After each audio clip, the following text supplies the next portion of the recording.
Good morning. Um, I was hoping more of y'all would have had a chance to come um,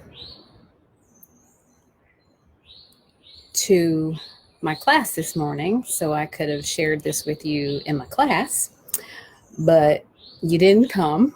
No shame, no blame, because everybody's got crazy schedules right now, right? So at the very least, I wanted to come. Hey, Bobby, good morning.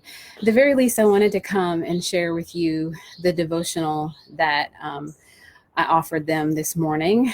Um, and one of the songs that moved me this morning to really want to get away with God. Um, so I have this book that I've had for a couple of years, like almost 3 years, and I've skim read the book. You know, you buy a book and you're like, oh my gosh, I totally read that book, but you didn't really read it. Like, you own it and you skimmed it and you've heard podcasts about it and you've quoted it and posted it, but you didn't really read it. This is one of those books for me. So this month, because we're talking about rhythms, this camera's flipped and my shirt's acting funky. Um, so this month we're talking about the music that moves us. And I asked the other day if people were more of a lyrics person or if it was the beat that drives you to want to move, whether it would be slow, like this morning in my class, we did a beautiful tango that if I could be certain that Facebook wouldn't pull it, I would use it. But the artist is like an artist from the UK, and whenever I use her music live, it flags it. So, but at any rate, it was a beautiful tango, and it just reminded me of how much I really, really, really love to dance. And this week, I've gotten an opportunity to attend the Zumba National Convention, which I never get to go. I never get to go because of the schedule and when it always falls. And this year, because everything has been postponed or canceled, I got to attend three of the days of the convention. It's usually a week-long convention, and so it's been spread out over a 2-week period, different hours of the day. And yesterday I got to take an African rhythms class that just made me realize how much I love a good beat.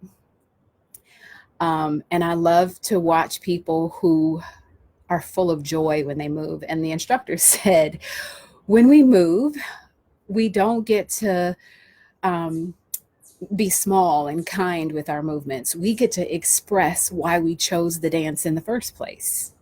And I was like, oh my gosh, this man knows me. He knows my language. And so the dance was so good. It was so good. Like, as soon as I learn it, I will be teaching it. And then yesterday afternoon, I got to take the Puerto Rican rhythms class. And if you know me, you know my face was hurting from smiling at this like salsa that got in my soul. And he said, there's a rhythm in salsa music that you hear these, I forget what he called him, but the primo, he's the main conga player. And the person that's waiting for that, they feel it before it comes. And they start, you see their shoulders kind of do this thing, and the rhythm becomes sacred, and they feel it in their whole soul. And before you know it, they just broke down and they're moving.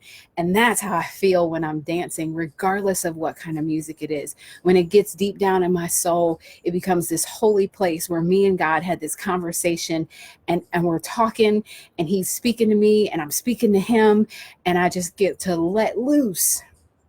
And for a moment, I get away with him in the dance.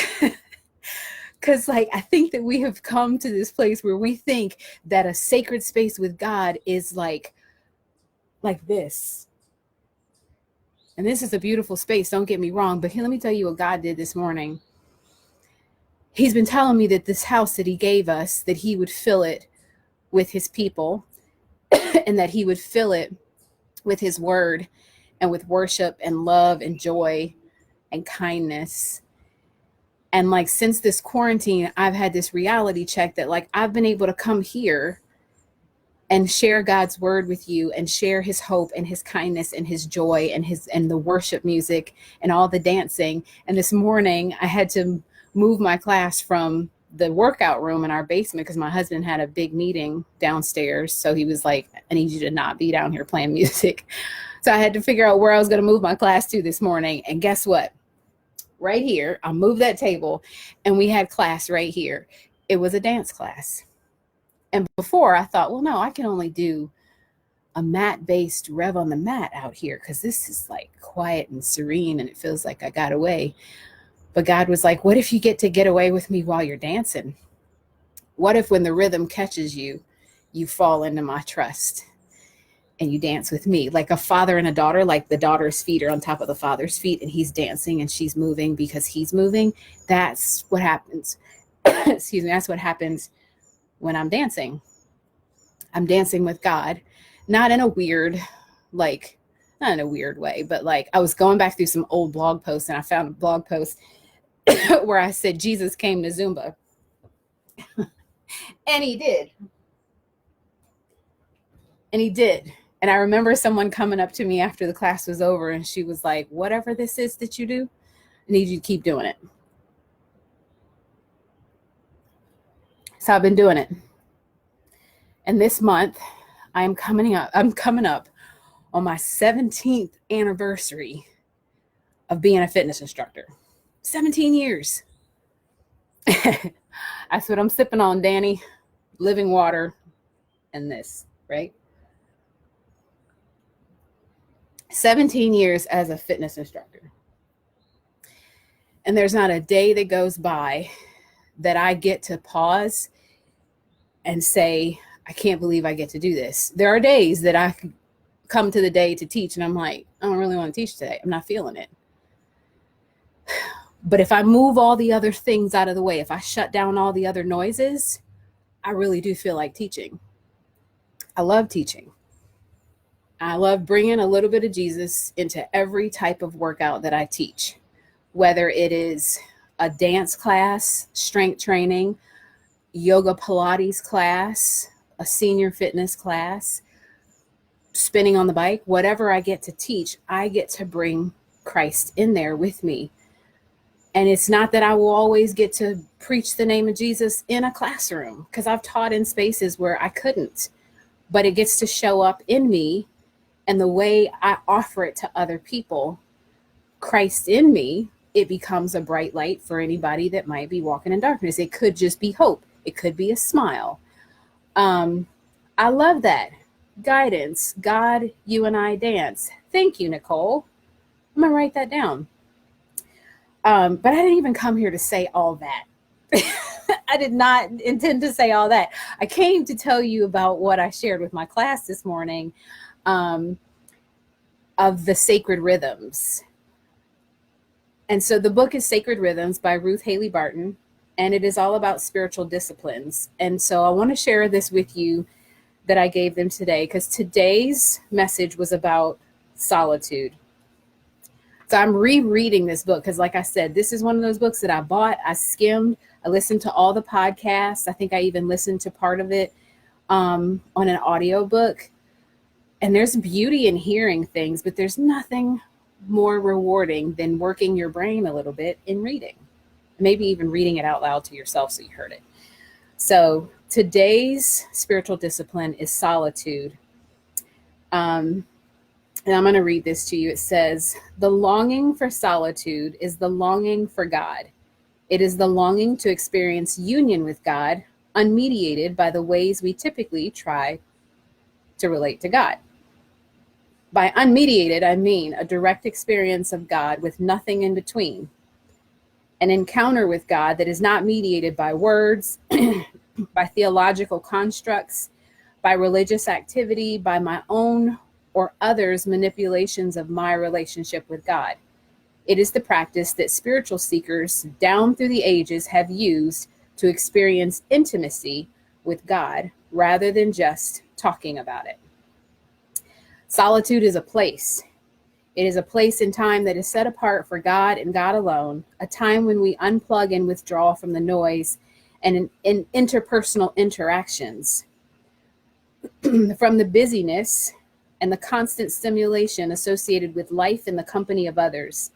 Solitude can also be associated with a physical place that has been set apart for times alone with God, a place that is not cluttered with work, noise, technology, other relationships, or any of those things that call us back into doing mode. Most importantly, solitude is a place inside myself where God's spirit and my spirit dwell together in union. This place within me is private and reserved for the intimacies that God and I share. What happens between the two of us in that place is not meant for public consumption. It is a place where I can give myself with abandon to the lover of my soul, knowing that I am completely safe from anyone else's curious gaze or judgmental glance. So when I get to move, I get to invite God into that sacred space. I get to move not to do the dance, but to be in the dance. I get to run, to not hustle through it and run from something, but to run towards something, to run and be with God. Not because unless I get the run, I'm not going to be good for the rest of the day, but because I get to run, I get to have a conversation with God and talk about my day and ask him what he would like me to do with it. But if I don't get the run in, I can be with him in some other way.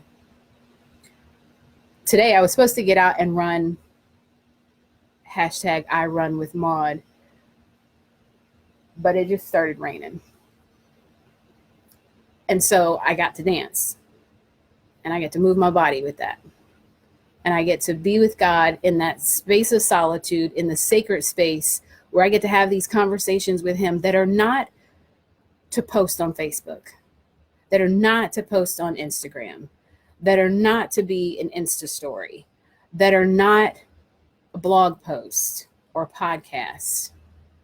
It's a conversation between me and God that in the sacredness, in that conversation, it shows up when I'm in public eye. I was telling my class this morning that like when the sacredness and the solitude happens in me, it happens outside of me, right? Because if I only take care of the solitude on the outside, where I need to go to yoga, I need to run, I need to unplug and get rid of all of social media, I need to turn off my phone on do not disturb, and there's a space and a time for all that. But if all that I'm doing is on the outside, there's still madness on the inside. I could put away all the things, right? Like 1 Corinthians 13 says, I could do all these things, but without love, I'm just making noise. Even in your quiet, even in your shutdown, even in your shut off social media, even in the disregard and ignoring of the madness that happens in the world. We could shut it all off. I can't watch the news. I'm getting off social media. There's too much junk. I get it. But shutting it all down isn't quieting it. There has to be a quietness in your soul, because you could shut it all down and the anxiety still takes over your body and you're carrying it in a way that says, make it stop. And the noise is on the inside. I mean, yes, get away, right? If Jesus needed to like shut down all the nonsense, he went away with God physically and internally, right? Ephesians 3:16 says, I pray, I get on my knees and I pray that the God of heaven would strengthen you in your inner being so that you would understand and know how deeply rooted this love that he has for you is. And you would come together with other believers and y'all together would recognize how much he loves us. Now to him who is able. It ain't us. Solitude. Solitude starts on the inside. And the noise on the inside can stop. It can. The noise on the inside, trust me, 17 years I've been a fitness instructor. At year 5 or 6, the noise shut me down. I think it was 5 or 6. The noise shut me down. My body physically shut down. If you don't know the testimony, I will send you where I got a chance to share it. I'll send you the podcast recording. But in 2014, my body shut down because the noise got so loud that my body said, we can't even hear how we're supposed to be functioning, let alone function. So it has to come from a place of where you quiet down the noise. There's a quote at the beginning of that chapter that talks about the quietness in our heart and relates it to a wild animal. It says, the soul is like a wild animal, tough and resilient, resourceful, savvy, self-sufficient. It knows how to survive in hard places, but it is also shy. Just like a wild animal, it seeks safety in the dense underbrush. If we want to see a wild animal, we know that the last thing we should do is go in crashing through the woods, yelling for it to come out. But if we will walk quietly into the woods, sit patiently by the base of the tree, and fade into the surroundings, the wild animal that we seek might put in an appearance. You cannot yell at your soul for it to be quiet. Your soul is not your spirit. If you are a child of God, your spirit belongs to Christ. Your soul is your mind, your emotions, your will, and your imagination. You cannot yell at them to quiet down, because what will happen is it'll attack you. So, like he said, you go and you sit at the base of the tree and you just kind of melt in with the surroundings. And you just stay available. And when you sit quietly, be still and know. When you sit quietly, the wildness of your soul will show up. And there's nothing wrong with wild. I have a shirt that says, keep the wild in you. I have a book that I read called Wild and Free. God made me with this crazy, untamed freedom and joy that the wild part of my soul gets to remain like that, right? It gets to stay big. But when the noise gets loud, the wild wants to shrink. And if I'm honest, when the noise gets loud, the wild wants to get louder. But that's when I get to ask God how he wants me to respond to the noise. That's the sacredness of rhythm. That's Matthew 28:11. Are you tired? Are you burnt out on religion? Come away with me, and I will show you the unforced rhythms of grace. Yes, joy, you can have it constantly, but it isn't every day. Hey, God, it's me. Y'all remember that book, Hey, God, It's Me, Margaret? Hey, God, it's me. Today in my body, here's how I feel. Today in my mind, here's how I feel. Today in my soul, here's how I feel. Today in my spirit, here's how I feel. My hope for this day is,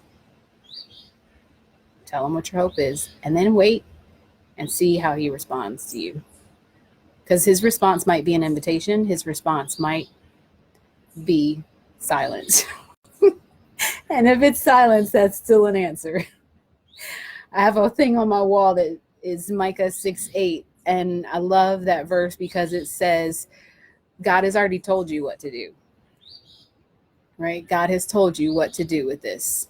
To act justly, love mercy, and walk humbly. Yeah, always get them backwards. But yeah. So take some time today to find the sacred rhythm that he wants you to move in. And make sure you're breathing not just from your throat, like from your breath, like from your gut. Let your diaphragm lift and lower. Like your ribs should actually feel like they got pushed up because your lungs filled up. Not from here. A deep throat breath will only last for so long.